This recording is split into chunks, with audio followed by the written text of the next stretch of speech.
আমি এখন আছি কাতারের মাইজার এলাকায়।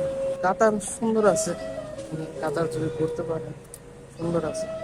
আর কাতারে সবসময় ঘুরতে ভালো লাগতো রাত। কাতারে টাকা পয়সার অভাব নাই। হুম, শুধু শুধু এদেশে মানুষ যারা তাদের কাছে আছে, কাতারি কাছে আছে। ছোট ছোট বাচ্চারা খেলা করতেছে, কাতারিদের বাচ্চা অনেক সুন্দর সুন্দর, অনেক কিউট কিউট পুতুলের মতো। আর ওনাদের যত্ন করার জন্য বাড়িতে অনেকগুলা মনে করেন মানুষ আছে।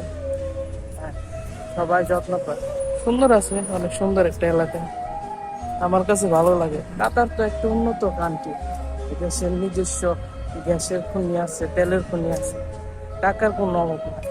হুম, ওনারা হচ্ছে গরমের সময় ঠান্ডা যেসব দেশ আছে ওই দেশে চলে যায়। সব থেকে বড় বিষয় হচ্ছে এই দেশ অনেক পরিষ্কার, পরিষ্কার পরিচ্ছন্ন। এই দেশের বাইরে কোনো ময়লা পাবেন না। সব নির্দিষ্ট জায়গা আছে, ওই সব জায়গায় ফেলা। বলদি আছে ওই জায়গায় সব সবাই ফেলা। আপনি যদি একটা বিস্কুটও খান, বিস্কুটের প্যাকেটটা আপনার পকেটে ভরে রাখতে হবে।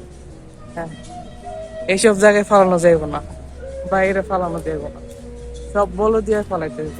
হ্যাঁ, এমন একটা বিষয়। এর জন্য এত পরিষ্কার পরিচ্ছন্ন